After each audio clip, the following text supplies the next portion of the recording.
안녕하십니까.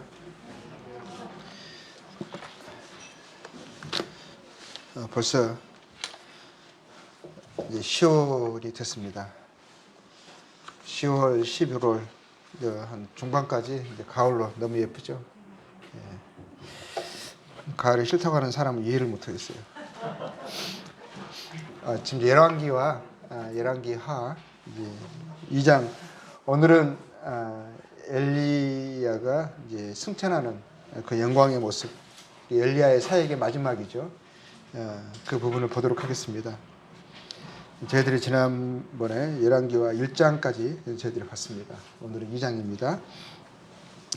열왕기하 2장 1절부터 말씀 읽고 8절까지 읽고 말씀 나누도록 하겠습니다. 1절, 여호와께서 해오리 바람으로 엘리야를 하늘로 올리고자 하실 때에 엘리야가 엘리사와 더불어 길갈에서 나가더니 엘리야가 엘리사에게 이르되 청하건대 너는 여기 머물라. 여호와께서 나를 베델로 보내시느니라 하니 엘리사가 이르되 여호와께서 살아계신 분과 당신의 영혼에 살아있음을 두고 맹세하노니 내가 당신을 떠나지 아니하겠나이다 하는지라. 이 두 사람이 베델로 내려가니. 3절입니다. 베델에 있는 선지자의 제자들이 엘리사에게로 나와 그에게 이르되 여호와께서 오늘 당신의 선생을 당신의 머리 위로 데려가실 줄을 아시나이까 하니 이르되 나도 또한 아노니 너희는 잠잠하라 하니라. 엘리야가 그에게 이르되 엘리사야 청하건대 너는 여기 머물라. 여호와께서 나를 여리고로 보내시느니라. 엘리사가 이르되 여호와께서 살아계심과 당신의 영혼에 살아있음을 두고 맹세하노니 내가 당신을 떠나지 아니하겠나이다 하니라. 그들이 여리고의 이름에 여리고에 있는 선지자의 제자들이 엘리사에게 나와 이르되 여호와께서 오늘 당신의 선생을 당신의 머리 위로 데려가실 줄을 아시나이까 하니 엘리사가 이르되 나도 아노니 너희는 잠잠하라. 엘리야가 또 엘리사에게 이르되 청하건대 너는 여기 머물라. 여호와께서 나를 요단으로 보내시느니라 하니 그가 이르되 여호와께서 살아계심과 당신의 영혼에 살아있음을 두고 맹세하노니 내가 당신을 떠나지 아니하겠나이다 하는지라. 이에 두 사람이 가니라. 선지자의 제자 50명이 가서 멀리 서서 바라보매 그 두 사람이 요단가에 서 있더니 엘리야가 겉옷을 가지고 말아 물을 치매 물이 이리저리 갈라지고 두 사람이 마른 땅 위로 건너더라. 우선 8절까지만 읽겠습니다. 여기서 보면 2장 1절에서 보면 분명한 것은 여호와께서 해오리 바람으로 엘리야를 하늘로 올리고자 하실 때 하신 거죠.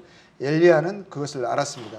하나님께서 특이한 방식으로 그를 이제 하나님의 존전에 부르실 것을, 하나님께서 그를 하늘로 부르실 것을 이제 알았죠. 우리가 이제 그러고 나서 이제 엘리야가 그것을 엘리사에게 이야기한 것 같아요. 그리고 마지막에 그의 사역을 마무리하면서 이제 하나님께 갈 날이 지금 정해진 거잖아요. 지금 하나님의 이제 그 방법도 나타내 주셨어요. 그리고 이제 이제 주님 앞에 가기 전에 이제 여정을 몇 군데를 이제 방문을 할 계획을 가지고 있고 먼저 간 곳이 길갈에서 나와서 그 다음에 이제 가장 간 곳이 베델입니다. 베델에서 여리고로 가고 여리고에서 요단으로 가죠. 요단에서 그가 이제 하나님께 올라갑니다. 승천을 하게 됩니다. 그런데 이제 엘리야가 엘리사와 함께 길갈에서 나와서 길갈에서 시작한 거죠. 길갈에서 나와서 베델로 가고자 할 때 그에게 했던 말이 있어요. 엘리사에게 동일한 말을 3번을 합니다. 그리고 그 동일한 말에 엘리사가 동일한 대답을 3번을 해요. 그렇죠? 뭐라고 했죠? 2절에 보면 이제 엘리사에게 너는 여기 머물라 합니다. 여호와께서 나를 베델로 보내시느니라. 그리고 베델에 가서 또 여리고로 가려고 할 때 동일한 말을 하죠. 너는 여기 머물라. 여호와께서 나를 여리고로 보내시느니라. 또 요단으로 갈 때도 동일한 말을 해요. 근데 엘리사의 대답도 동일해요. 뭐라고 했죠? 그 말에 엘리사가 이르되 여호와께서 살아계심과 당신의 영혼이 살아있음을 두고 맹세하노니 하면서 내가 당신을 떠나지 아니하겠나이다 하거든요. 그리고 엘리사가 엘리야와 함께 동행을 합니다. 그리고 또 여리고에 도착을 했어요. 여리고 도착했어도 동일하게 또 엘리사가 대답을 그렇게 하죠. 여호와께서 살아계심과 당신의 영혼에 살아있음을 두고 맹세하노니 내가 당신을 떠나지 않겠다. 이런 말을 동일하게 요단에 갈 때까지 하게 됩니다. 이건 곧 뭘 말씀하신 걸까요? 이걸 통해서 세 번을 이야기해 동일한 대답 질문을 하고 또 동일한 답변을 한 거거든요.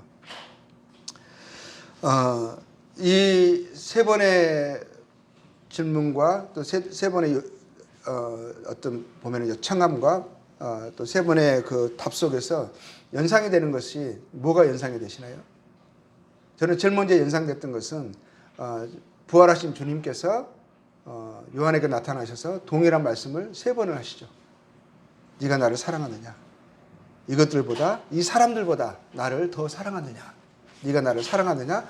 동일한 질문을 세 번을 하세요. 그리고 그 대답에 베드로의 대답은 그 질문에 베드로의 답은 어땠었죠?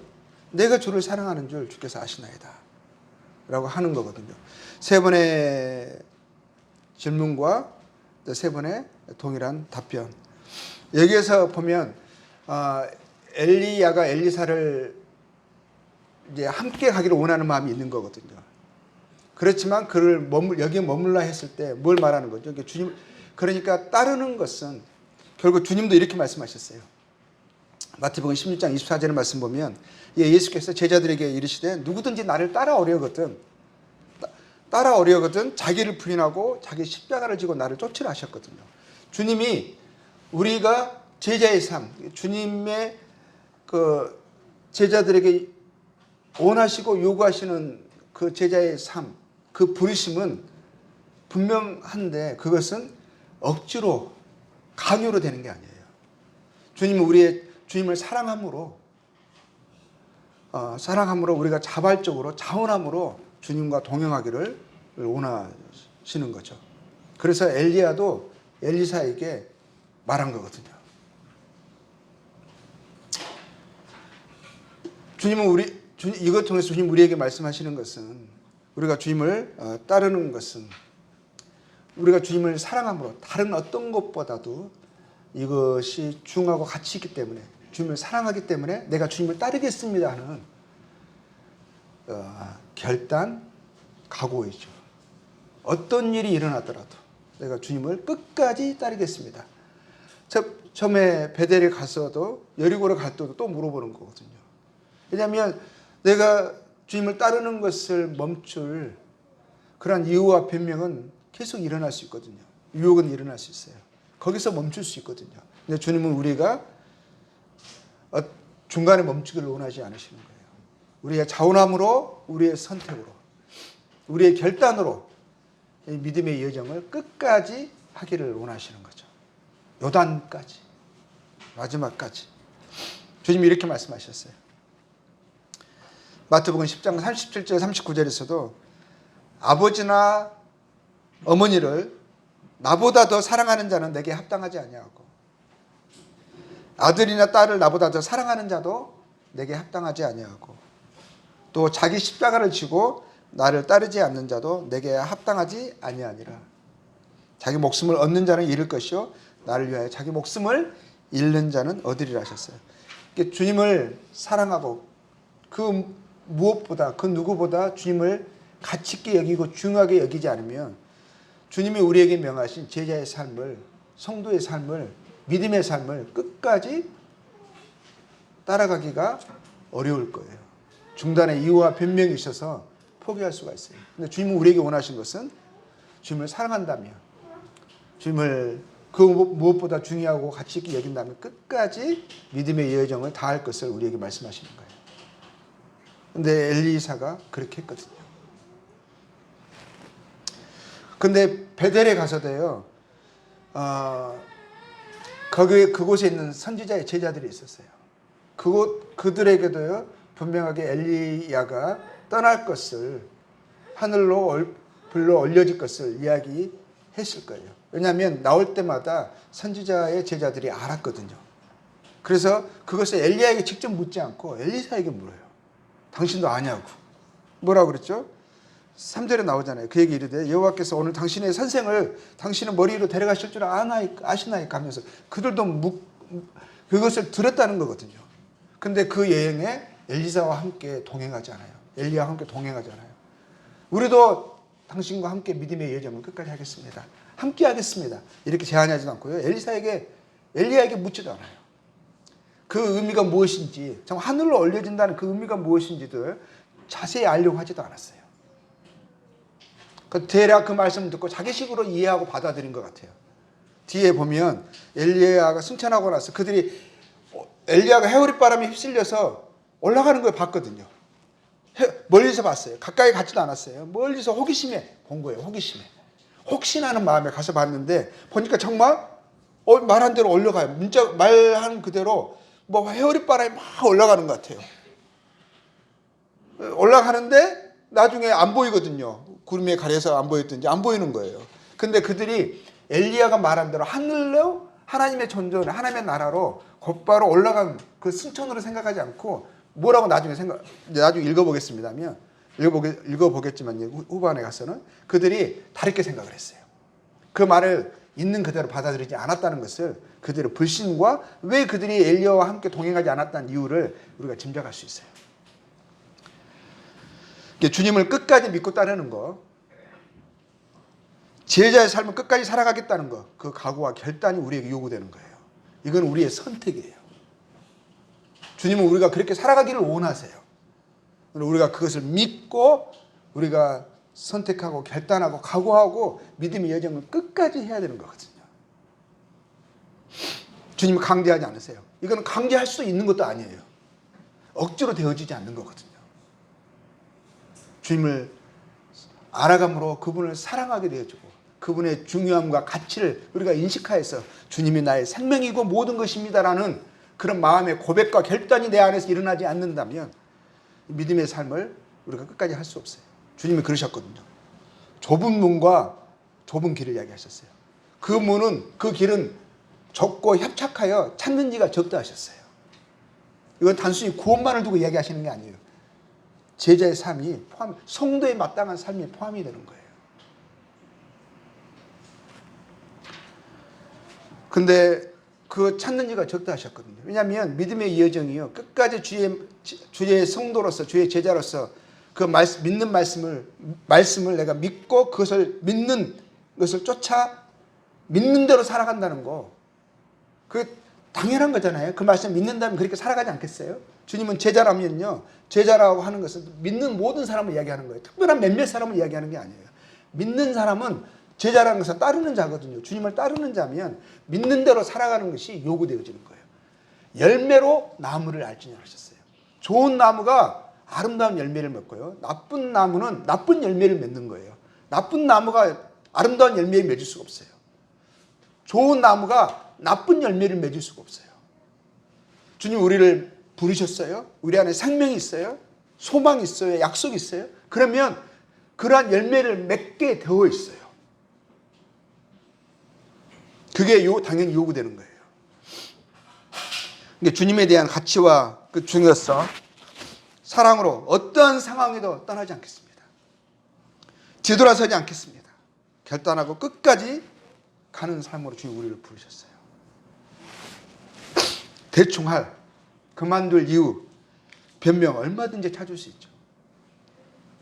결단, 각오, 매일 새롭게 함이 없으면 끝까지 갈 수 없는 십자가, 믿음의 좁은 문, 좁은 길이에요. 일반의 사람을 떠나서도요, 제자라고 하는 사람들도요, 엘리사처럼 다 따라간 게 아니에요. 멀리서 봤어요. 멀리서.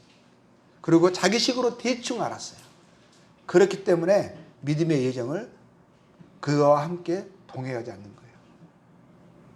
주님을 믿는다고 하는 많은 사람들이 넓은 문으로 가고 있습니다. 넓은 길로 가고 있어요. 그 길은 쉬워요. 내 자기를 부인하지 않아도 되거든요. 주님을 최우선으로 여기지 않아도 되거든요. 주님을 위해서 자기를 부인하고 자기 생명도 미워하고 주님보다 다른 것을 더 사랑해서는 안 되는 그것을 그렇게 살지 않아도 되는, 그냥 내가 좋아하는 거 쫓고 마음이 원하는 거 즐거워하는 거 쫓고 약간의 그냥 모든 사람이 그 길을 가거든요. 그냥 자기가 좋아하는 기뻐하는 길로 가거든요. 그 신앙생활 안에서도 마찬가지예요. 자기를 부인하고 주님을 더 가치 있게 여기고 주님을 예비하고 섬기는 그러한 삶으로 주님 우리를 부르셨다는 것을 잊어버리면 안 됩니다. 마태복음 6장 24절에서 주님이 분명히 말씀하셨어요. 주님이 분명하게 뭐라 말씀하셨어요? 한 사람이 두 주인을 섬기지 못할지니 하셨어요.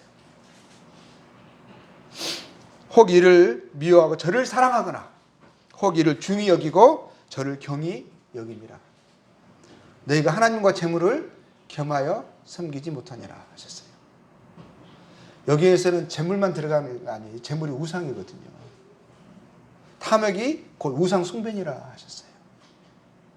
그러니까 주님 외에 다른 것을 더 중히 여기고 사랑하는 것이 그게 우상이죠. 그게 탐욕이죠. 여기서는 재물로 나와 있지만 다 포함이 되는 거죠.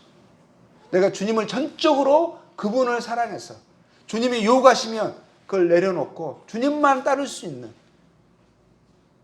그런 각오와 결단과 믿음의 삶을 그렇게 인식하지 못한다면, 정말 주여 주여 부르면서 입으로만 부르고 삶에서는 주님을 나의 주님으로 인정하고 인식하고 따라가는 삶이 아니라면 안 된다는 거예요.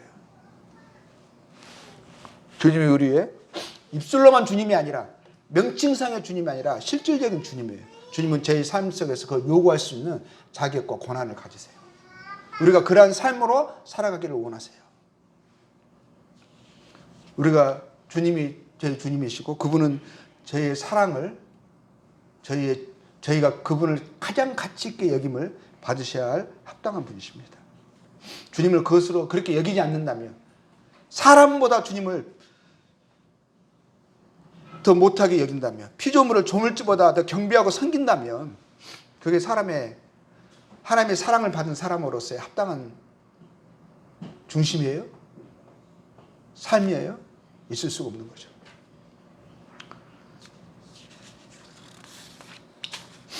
근데 먼저 그들이 어디서부터 출발을 했죠?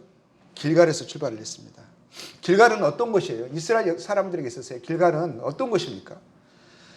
길갈은 그들이 광야 생활을 마치고 요단강을 건너죠.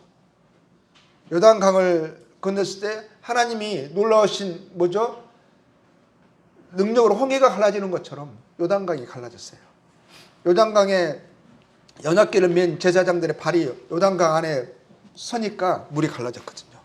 그리고 그곳에 요단강에서 주운 돌을 12개를 요단강 안에 그 연합궤가 있었던 제사장들이 발이 멈췄던 곳에 돌을 12개를 세웁니다. 그리고 또 돌을 가져와서요, 길갈에 12개를 세워요. 그러고 나서 후손들이 이 돌의 의미가 무엇이냐고 묻는다면 하고 이제 하면서 그 돌을 둔 의미를 설명을 해요. 그 여호수아서를 한번 보겠습니다. 여호수아서 4장 24절. 그곳이 길갈에 있거든요. 길갈. 4장 24절 볼게요. 여호수아서 4장 24절.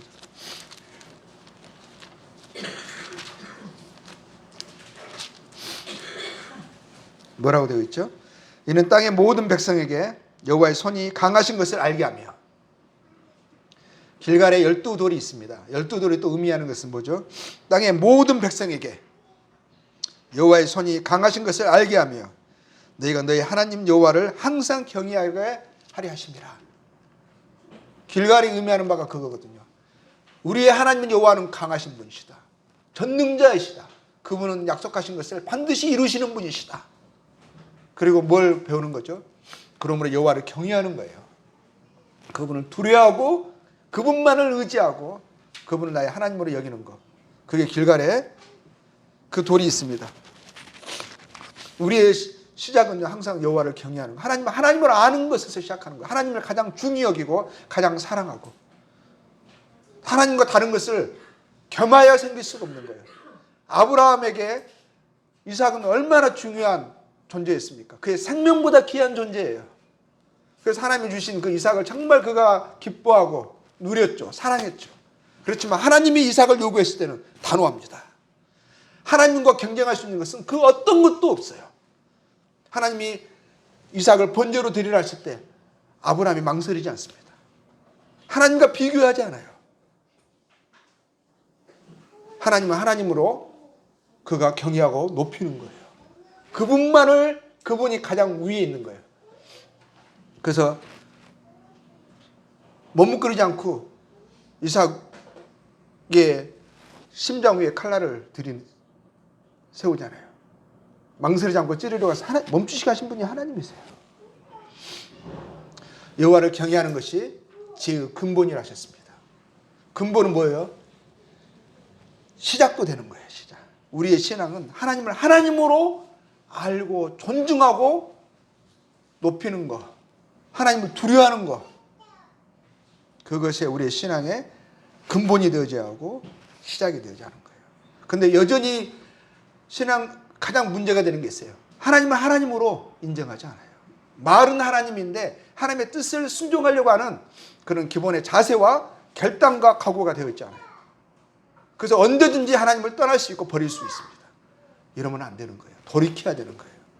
하나님은 가장 존중의 여김을 받으셔야 돼요. 그분이 말씀하시면 우리는 순종이 당연히 따라야 하는 거예요. 그분은 그만한 그런 권한을 가지세요. 그분은 강한 분이세요. 전능자이세요. 그분은 하나님이세요. 그게 길갈의 의미입니다. 여기서 시작하지 않고서 믿음의 여정을요 계속 이어나갈 수가 없어요. 그리고 길갈에 뭐가 있습니까? 5장 길갈에서 처음 할례를 했어요. 광야에서 40년 동안 하지 않았던 할례를 길갈에 와서 했습니다. 그래서 길갈에 할례를 행했던 그곳에요, 그들이 있었던 그곳을 이름도야 할례산이라 이름 붙였어요. 5장 3절 보겠습니다. 여호수아서 보고 있는 거예요. 여호수아가 부싯돌로 칼을 만들어 할례산에서 뭐죠? 잠깐 제가 5장 2절 제가 몇 장 5장 3절 볼게요. 할례산에 이스라엘 자손들에게 할례를 행하리라. 할례를 행했죠? 그리고 9절을 볼게요. 여호와께서 여호수아에게 이르시되 내가 오늘 애굽의 수치를 너희에게 떠나가게 하였다 하였으므로 그곳 이름은 오늘까지 길갈이라 하였다. 수치가 떠나갔다 굴러갔다 이런 의미가 길갈이거든요. 그 할례를 행했어요. 할례는 뭐죠? 할례의 의미가 요 할례는 여호와는 하나님이시다. 하나님을 경외하고 섬기겠다는 약속이고 서약의 표거든요. 곧 뭐예요? 내가 주인된 삶, 곧 육신의 삶, 제약된 삶, 하나님을 경외하지 않고 내가 나의 삶의 주인 돼서 나의 신이 되어서 살았던 삶을 이제는 거절하겠습니다. 거기서 분리되겠습니다. 그걸 잘라내고 이제는 하나님께 속한 자로서 이제는 하나님을 나의 하나님으로 경외하고 순종하며 살겠다는 언약이거든요. 할례는 언약의 징표이거든요. 그래서 진정한 할례는요, 이스라엘 사람들은 그 할례표를 보고 자기들이 이스라엘 하나님께 속한 자로서 자긍하고 그것으로 인하여 교만하고 그랬거든요. 근데 진정한 할례는 구약에도 분명히 하나님 자주 말씀하셨어요. 할례는 어디에 하는 거라고요? 육체에 하는 것이 아니라 마음에 하는 거라고요. 신명기 10장 16절에서도 이런 말씀이 있어요. 그러니까 할례에 대해서 말씀하실 때요, 그러므로 너희는 마음에 할례를 행하고 다시 목을 곧게 하지 말라 이러셨어요. 마음에 할례를 행하라는 거예요. 목을 곧게 하지 말래요. 하나님을 존중하지 않고 내 마음과 내 생각대로 내가 나의 삶의 주인 돼서 신이 돼서 살아가겠다는 육신의 삶을 거절하라는 거거든요. 목을 곧게 하지 말래요. 부드럽게 하래요. 하나님 말씀 앞에 고개를 숙이래요. 경배하래요. 순종하래요. 그런데 여전히 하나님을 하나님으로 부르면서 주라고 부르면서 순종할 자세가 안 돼 있어요. 여전히 내가 원하는 것이 먼저예요. 나의 기쁨이 우선이에요. 이런 생각을 이 가슴을 도려내야 돼요. 마음에 이 칼날을 도려내서 그걸 잘라내야 되는 거예요. 하나님, 제가 그렇게 하겠습니다. 신명기 30장 6절에는 이런 말씀이 있어요. 네 하나님 여호와께서 네 마음과 네 자손의 마음에 할례를 베푸사, 마음을 이야기하시죠. 너로 마음을 다하여 뜻을 다하여 네 하나님 여호와를 사랑하게 하사 너로 생명을 얻게 하실 것이며 마음과 뜻을 다하여 하나님을 사랑하게 되기를 원하는 사람은 하나님을 사랑하라는 거예요. 하나님은 우리의 사랑을 받으실 만한 분명한 이유가 있어요. 그분이 먼저 우리를 사랑하셨어요. 그 사랑의 확증을 십자가에서 보여주셨어요. 그분이 누구세요? 하늘과 땅의 모든 권세를 가지신 이 우주 만물, 존재하는 모든 것들을 지으신 창조주, 조물주이시거든요. 근데 그분이 우리의 창조주가 되실 뿐만 아니라 우리의 구주가 되셨잖아요. 우리를 대신하여 그 멸시와 수치와 죽임을 당하셨잖아요. 그래서 우리가 이제 사랑을 알았다고 말하잖아요. 사랑의 확증을 받았다고 말하잖아요. 그러면 그분을 사랑해야 되지 않겠습니까? 그게 인간의 도리지 않겠어요? 마음 있는 사람이라면, 양심 있는 사람이라면 그게 당연하지 않겠습니까? 근데 여전히 세상을 사랑하고 나를 사랑합니다. 주님이 그 마음에 할례를 베풀라는 거예요. 할례를 행하라는 거예요. 그 마음을 저주하고 잘라내라는 거예요. 그리고 이제는 마음을 다하여 뜻을 다하여 하나님을 사랑하라 하시는 거예요. 그분을 사랑해야 그분을 쫓고 싶은 거예요. 어떻게 사랑할 수 있겠어요? 그분을 알아야죠. 그 사랑이 내 마음에 사무쳐야죠. 그분의 사랑이 내 마음에 감격이 돼야죠. 감동이 돼야죠. 근데 십자가의 사랑을 안다고 하면서 여전히 마음이 돌고 갔습니다. 어떻게 보면 한 번도요, 주님의 사랑에 마음에 감격되지 않는 사람일 수 있어요. 사무쳐지지 않을 수가 있어요. 우리가 주님을 나의 주님으로 영접하잖아요. 그분을 영접하는 거거든요. 근데 달랑 제3만 내가 받아들였어. 수학 공식을 풀듯이 공식만 받아들였으면요, 그분을 사랑하지 않죠. 구원받았다는 것은 내가 지옥에 안 간다는 그것으로만 좋아하는 거죠. 근데 주님을 따르고자 하는 마음도 없고요. 주님을 사랑하는 마음도 없어요. 이 마음은 뭐예요? 구원받은 마음인가요? 저는 아니라고 봅니다. 로마서 2장 29절에 이렇게 말씀하고 있어요. 어제 이면적 유대인이 유대인이며 이면적 내 마음에 이면적 유대인, 겉에서만 유대인이 아니라 할례가 몸에만 행하는 할례에 있는 유대인들을 말하는 게 아니라 이면적 유대인, 정말 주님의 사랑을 알고 믿는 사람들, 정말 그러므로 주님을 사랑하는 사람들을 이야기하는 거예요. 이면적 유대인이 유대인이며 할례는 마음의 할진이 그랬어요. 할례는 마음의 할진. 영에 있고 율법 조문에 있지 아니한 것이라. 그 칭찬이 사람에게서가 아니라 다만 하나님에게서니라. 칭찬, 그 영광, 하나님이 주시는 영광, 우리가 하나님이 주신 약속, 그 소망이 정말 나의 소망이 되고 영광이 되는 거예요. 그 마음이 할례 받은 마음이죠. 근데 성도의 할례는 다시 한번 말씀드리지만 골로새 2장 11절에 분명히 나와 있어요. 그리스도인의 할례에 대해서 골로새 2장 11절에 뭐라고 되어 있습니까? 또 그 안에 예수님 안에서죠. 너희가 손으로 하지 아니한 할례를 받았으니, 할례를 받았다고 되어 있어요. 손으로 하지 않은 할례를, 우리 마음의 할례를 받은 거거든요. 그럼 뭐예요? 마음이 부드러워요. 이제는 예수님을 정말 나의 주요 하나님으로 내가 영접한 거예요. 그래서 그 마음으로, 그 믿음으로, 그 소망으로 살아가는 사람들을 이야기하는 거예요. 할례를 받았으니 곧 육의 몸을 벗는 것이요 그리스도의 할례니라. 그리스도의 할례를 받은 사람은 어떤 사람들이죠? 주님의 사랑을 알고 그 말씀을 정말 믿은 거예요. 그 말씀이 정말 믿어진 거예요. 그래서 이 땅에 실상을 합니다. 그리고 이후에 주님의 약속하신 영광을 저희들이 합니다. 그래서 믿음의 여정을요 살아가는 거예요. 좁은 문을 마다하지 않고, 그 문이 사망의 음침한 골짜기를 할지라도 그 길을 통과하기를 거절하지 않습니다. 내가 가겠나이다. 내가 끝까지 다 하겠나이다. 그런 자에게 주님의 약속이 있어요. 내가 세상 끝날까지 너희와 함께하리라. 그게 곧 뭡니까? 그게 베델이에요. 자, 베델, 성도의 여정은 길갈에서 시작하는 거예요. 베델은 그 다음에 길갈에서 베델로 가죠. 베델은 어떤 것입니까?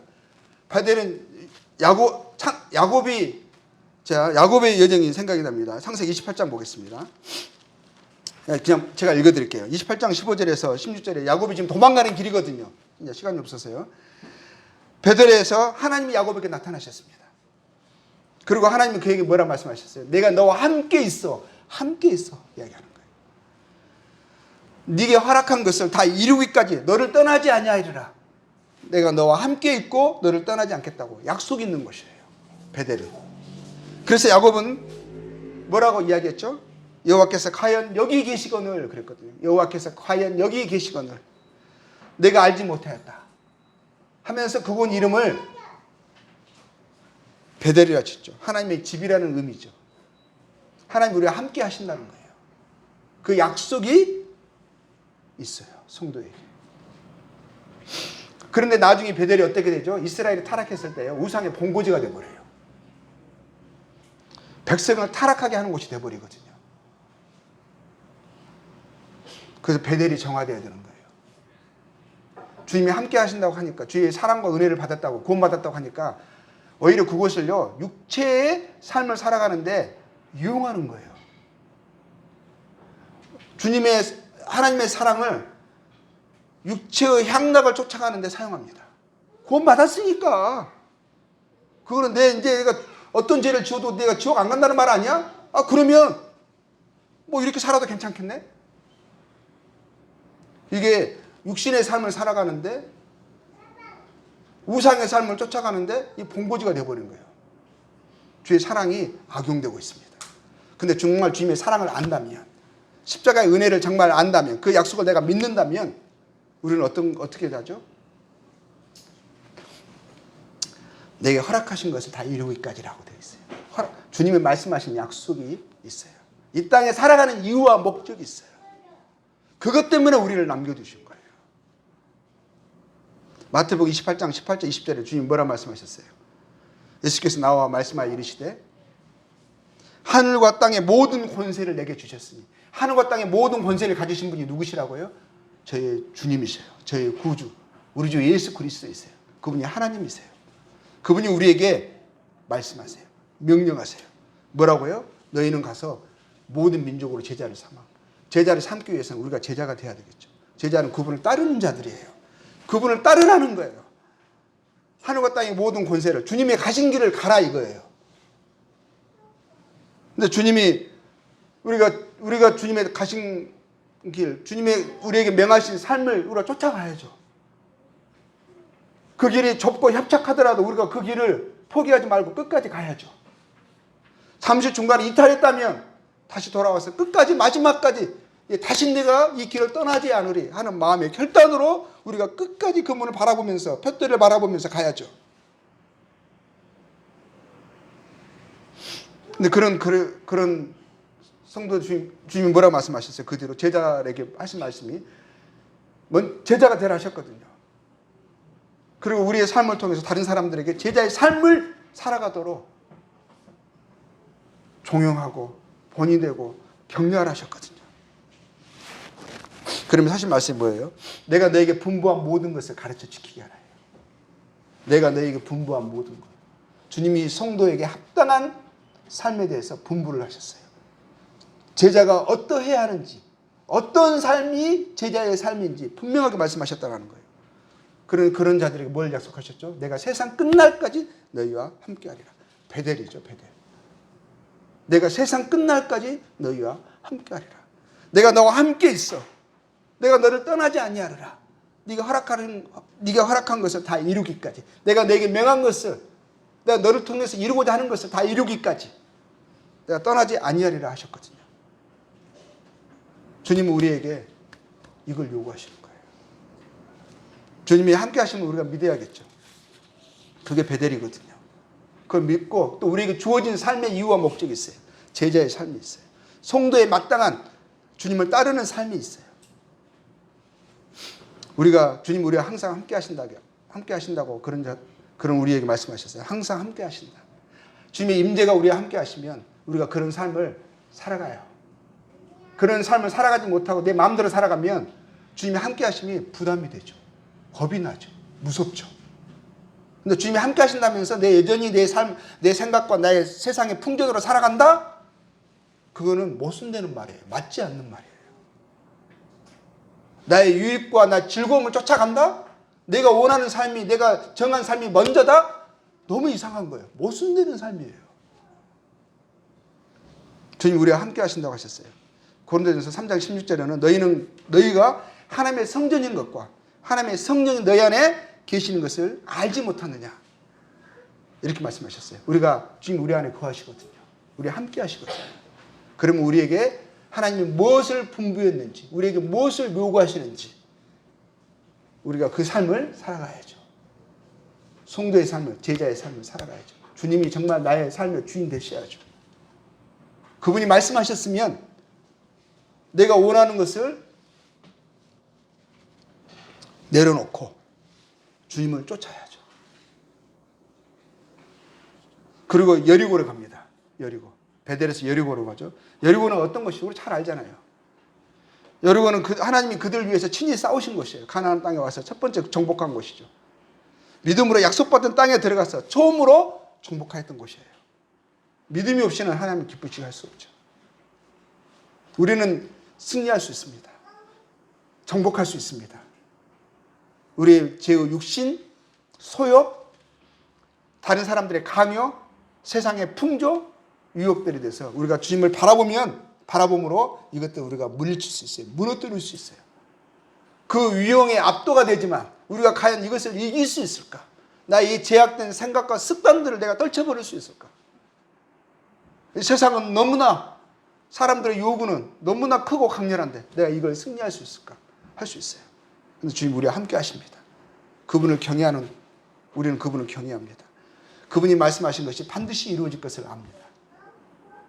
우리는 그 말씀을 의지하여서 그걸 반드시 물리칠 것입니다.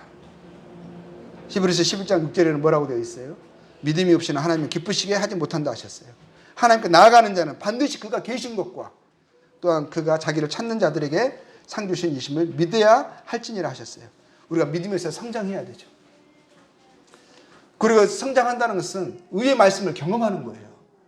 말씀이 입에만 있지 않고 내 삶 속에서 경험되어 나타나야 하는 거거든요. 그래서 히브리서 5장에서 이런 말씀이 있거든요. 젖을 먹는 자마다 어린아이라고 되어 있어요. 의의 말씀을 경험하지 못한 자라고 되어 있거든요. 그 장성한 자는 뭐예요?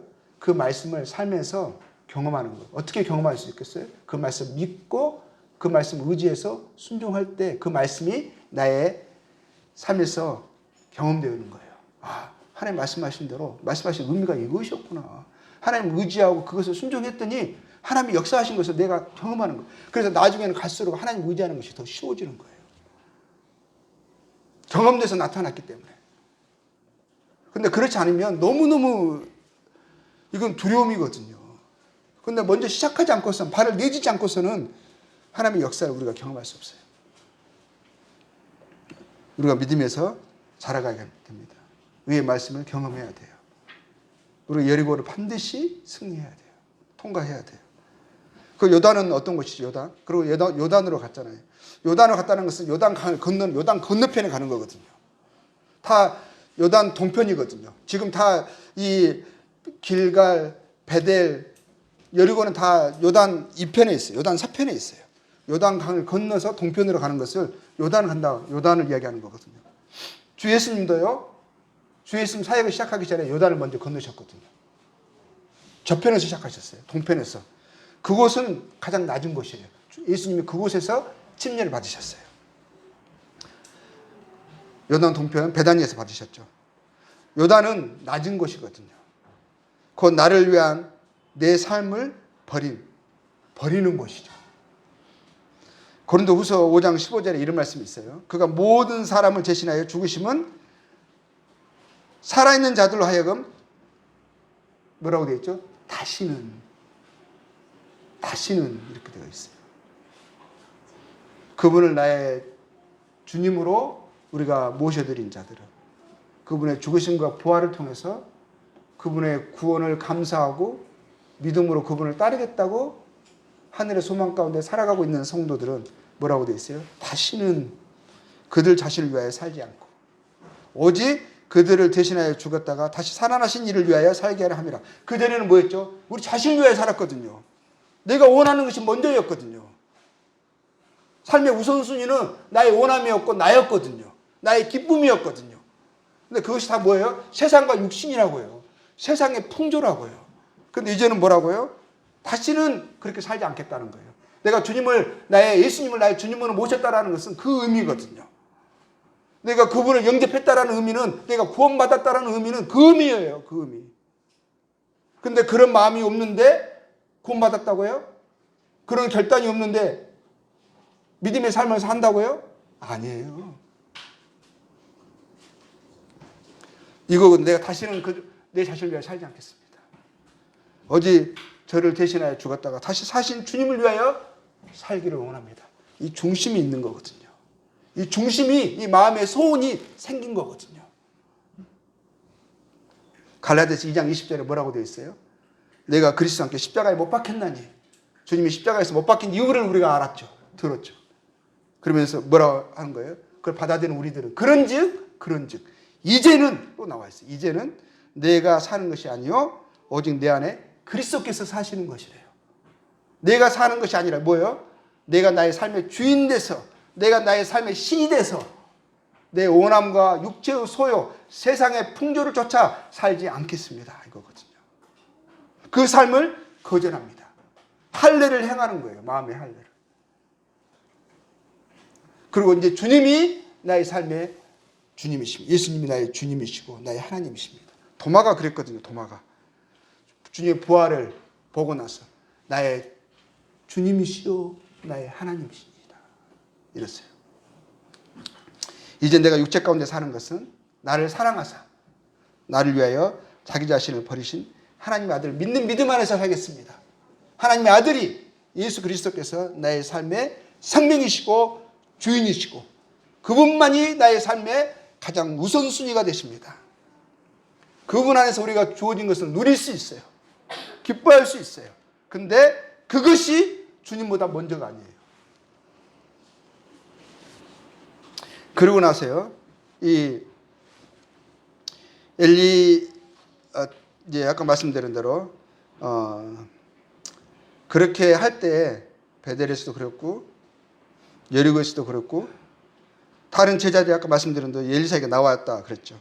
근데 그들이 희한한 것은 이렇게 했거든요. 여호와께서 오늘 당신의 산생을 당신의 머리 위로 데려가실 줄 아시나이까? 오늘을 그랬거든요. 오늘. 그러니까 엘리야의 죽음을 알긴 알았어요. 그런데 그 말 그대로 그 하늘로 올려 들려줄 것을 그들이 듣고도 이해하지 못했거나 믿지 못한 거예요.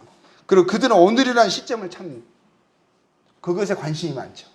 지금도 그러거든요. 주님이 오실 날을 말씀하셨고요. 그 때와 시기에 대해서도 주님이 뭐라 말씀하셨어요? 그 때와 시기는 내가 알 필요가 없다 하셨거든요. 중요한 것은 주님이 오신다는 거예요. 세상에 끝이 있다라는 거거든요. 근데 이 사람들이 때와 시기에 참 관심이 많습니다. 오늘의 시점에 관심이 많습니다. 근데 선지자의 제자 50명이 엘리야를 멀리서 보죠. 그 멀리서 바라보긴 했지만 동행하거나 가까이 하지 않았죠. 그리고 요단을 건널 때요. 어떻게 됐습니까? 엘리야가 겉옷으로 물을 치죠. 그 물이 갈라져 두 사람이 마른 땅을 건넜죠. 그들은 그 요단 그 물, 요단이 죽음을 의미하거든요. 또 우리가 요단 찬송가 보면은 우리가 장례식 때 자주 부르는 찬송가 있어요. 요단강 건너 막 이런 거 하거든요. 그거 죽음을 의미하거든요. 근데 그들이 죽음에 잠식되지 않았죠. 죽음을 산채로 통과했죠. 우리도 요단강을 지나 부활에 이를 것을 우리가 압니다. 그렇죠? 주님이 요한복음 11장 25절 26절에 이렇게 말씀하셨어요. 나사로 다시 살리시기 전에 마르다에게 이렇게 말씀하셨죠. 예수께서 이르시되 나는 부활이요 생명이니 나를 믿는 자는 죽어도 살겠고 나를 믿는 자는 죽어도 살겠고 무릇 살아서 나를 믿는 자는 영원히 죽지 아니하리라. 네가 이것을 믿느냐 하셨어요. 우리 믿습니까? 마르다는 내가 믿나이다 그랬거든요. 우리가 죽어도 살겠고 살아서 나를 믿는 자는 영원히 죽지 아니하리라. 우리는 영원히 죽지 아니할 것을 압니다. 믿습니다. 우리는 요단강을 산차로 우리는 그 마른 땅을 우리는 건너게 될 것입니다. 우리는 부활에 동참할 것을 알아요. 골로새서 2장 12절에 이렇게 되어 있습니다. 너희가 세례로 그리스도와 함께 장사되고 그렇죠. 또 죽은 자들 가운데서 그를 일으키신 하나님의 역사를 믿음으로 그 안에서 함께 일으키심을 받았느니라. 우리가 그와 함께 죽었습니다. 장사되었습니다. 요단강을 건너는 게 그 의미죠. 다시 살아났습니다. 그 2장 이제 우리가 열왕기 하 2장 이제 9절에서 보면 9절에서부터 이제 18절까지인데 시간이 없어서 읽지는 못하겠습니다.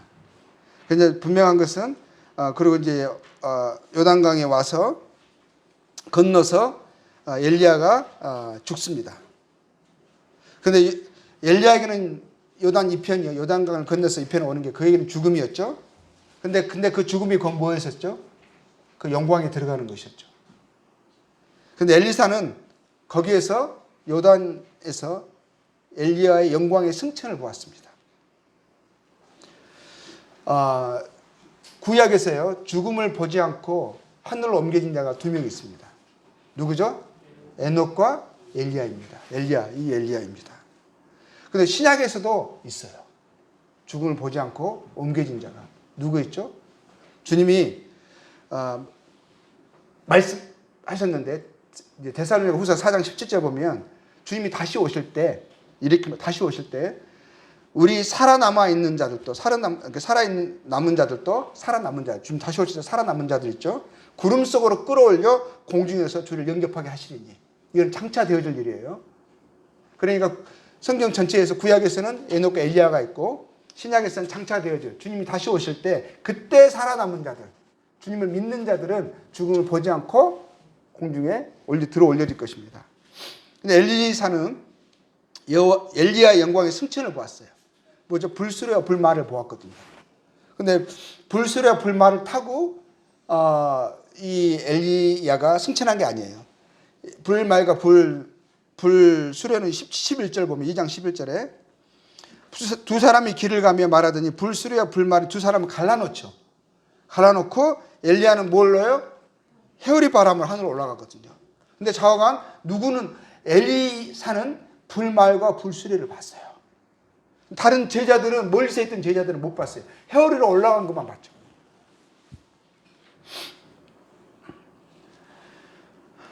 자, 우리는 엘리사는 여호와의 이렇게 엘리야의 영광의 승천을 보았고 그가 해오리 바람을 하늘에 올라간 것을 보았고 그렇지만 그가 하늘의 영광에 들어간 것을 알았어요. 하늘의 영광에 들어간 것을 알았어요. 그는 다른 제자들은 멀리서 봤던 제자들은 그냥 하늘로 올려진 것은 알았지만 그게 영광에 들어간 것을 이해하지 못했던 것 같아요. 왜냐하면 뒷부분에 보면 16절에 보면 이렇게 나오거든요. 그들이 이러면서 엘리야의 시체를 찾으려고 찾아다녀요. 3일 동안. 16절에 그에게 이르되 당신의 종들에게 용감한 사람 50명 있으니 청하건대 그들이 가서 당신의 주인을 찾게 하소서. 염려하건대 여호와의 성령이 그를 들고 가다가 어느 산에나 어느 골짜기에 던지셨을 거가 하나이다 하니라 하면서요. 엘리사를 막 한꺼번에 가고 찾으러 나가거든요. 그러니까 분명하게 하늘로 들려 올려지는 영광을 이들이 아마 엘리사가 그렇게 말했을 거예요. 엘리야가. 근데 엘리사는 그렇게 알아들었는데 이 사람들은 그 말을 의미를 그대로 알아듣지 못하고 그냥 어디서 주님이 그를 그냥 어디에 던져서 죽게 하는 걸로 생각하는 거예요. 그래서 시체를 찾으려고 한 거예요. 그 의미로 받아들이지 못한 거예요. 우리도 주님이 다시 오시면 산자들이요 공중에 들어 올려질 것이에요. 근데 그것은 뭐예요? 주님의 영광에 들어가는 거거든요. 우리도 주님의 영광에 주님이 승천하셨고 영광에 들어가셨잖아요. 구름에 가려서 보지 않았지만 우리가 아는 것은 스데반의 눈을 통해서 여러 성경의 사실들을 통해서 주님이 그 뒤에 알려주신 것은 그분이 하나님 보좌 우편에 계시는 거예요. 하나님 영광에 들어가셨거든요. 우리도 그 영광에 들어갈 것을 그분의 영광에 참여할 것을 우리는 알죠. 엘리사처럼 여기서 우리가 또 생각하는 것은 엘리야가 요단으로 가는 것은 죽음이었지만 엘리사에게는 시작이었죠. 이제 엘리사는 그가 엘리야와 함께하면서 보고 배웠던 것을 이제 자신의 삶으로 살아야 합니다. 나타내야 합니다. 그리고 그 결말을 봤잖아요. 영광의 승천을 보았잖아요. 우리도 영광의 승천을 우리가 믿고 그 엘리야와 함께해서 배웠던 그 삶을 우리가 이제 우리 삶으로 우리가 그 말씀, 의의 말씀을 경험하면서 우리가 살아야 되는 거죠. 엘리야의 삶을 복제해야 하는 거예요. 그분의 삶을 닮아가야 하는 거죠. 하나님 이제 엘리야가 아닌 엘리사의 삶과 섬김을 통해서 영광을 받으셔야 하기 때문이에요. 그런데 그런 엘리사에게 뭐가 주어졌습니까? 자, 2장 볼게요. 2장 13절에 이제 엘리야가 올라가거든요. 이스라엘 병과 마병이여 하거든요. 엘리사가 올라갈 때. 13절에 보면 근데 엘리야의 몸에서 뭐가 떨어지죠? 겉옷이 떨어져요. 올라갔는데 나중에 보니까 뭐가 하나 떨어지는 거예요. 가서 보니까 엘리야의 겉옷이에요. 겉옷을 그가 줍습니다. 그리고 그가 그것을 사용합니다. 그리고 그걸 입습니다. 엘리야의 겉옷이 그에게 주어졌죠. 처음 엘리야가 엘리사를 하나님의 사역으로 하나님의 섬김으로 부르실 때 뭘 사용했죠? 엘리야의 겉옷을 그에게 던졌거든요.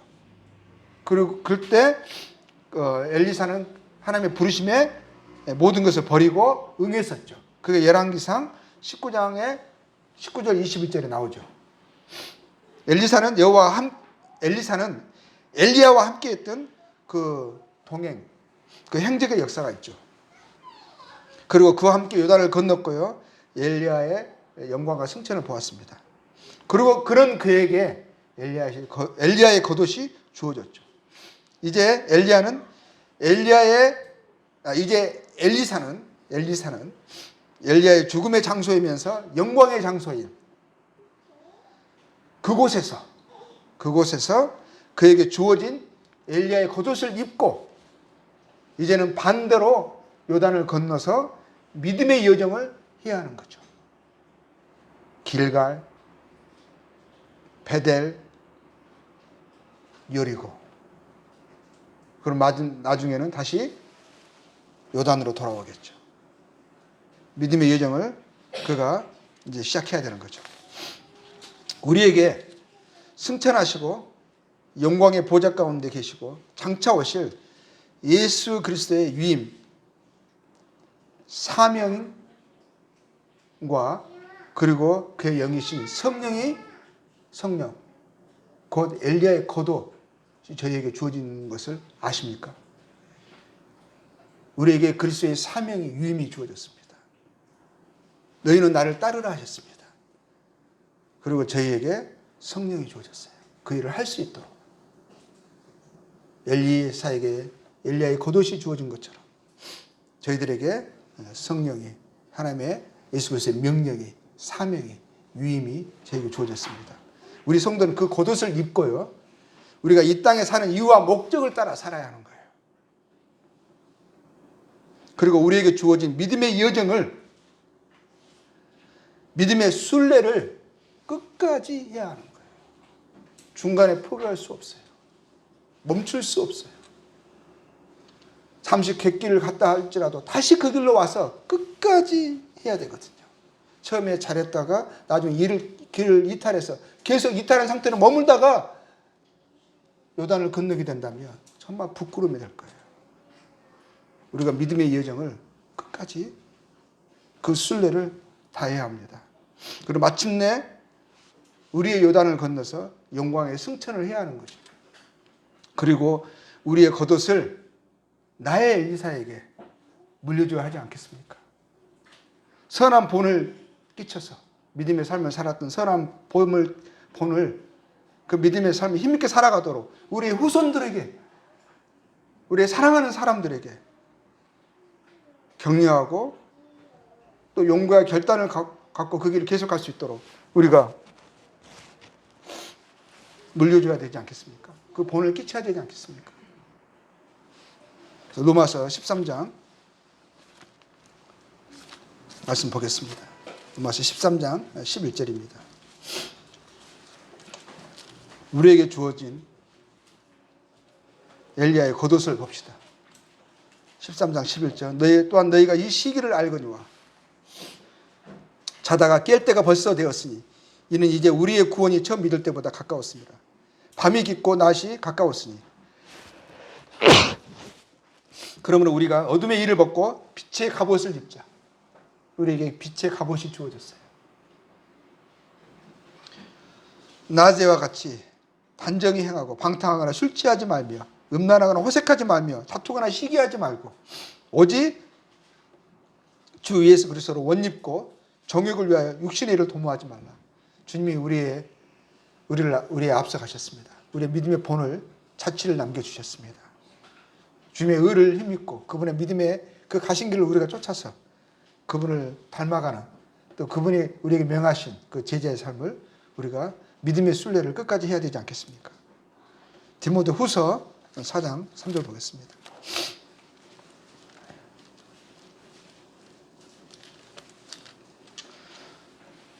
이제 바울이 이제 떠날 때가 가까웠습니다. 마치 엘리사에게 마지막에 하는 말처럼 바울이 디모데에게 이렇게 말합니다. 디모데 후서 4장 3절입니다. 3절. 때가 이르니 사람이 바른 교훈을 받지 아니하고 기가 가려워서 자기의 사욕을 따를 스승을 많이 두고 또 그를 진리에서 돌이켜 허탄한 이야기를 따르리라. 이런 일들이 일어날 것이라고 이야기했습니다. 지금 우리에게 일어났습니다. 이 세대에 있어요. 제자의 삶을 따르는 이 좁은 길, 좁은 문을 향해서 좁은 길을 가는 이 삶을 그렇게 살지 않아도 된다고 말합니다. 주님은 너를 위해 죽으셨으니까 네가 천국에 가니까 이제는 네 원하는 것을 얻을 수 있다고 합니다. 죄의 삶을 격려합니다. 육신의 삶을 독려합니다. 이런 자기 원하는 것을 듣게 해주는 그런 말을 쫓습니다. 자기를 부인하고 십자가를 지라는 말을 질색합니다. 이런 일이 있을 거예요.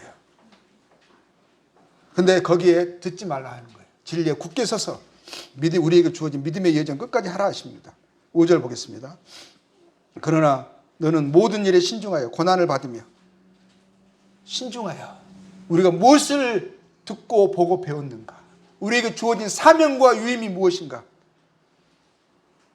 신중하고 고난을 받으라고 이야기합니다. 믿음의 길을 걸으라고 이야기합니다. 전도자의 일을 하며 네 직무를 다하라 하고 있죠.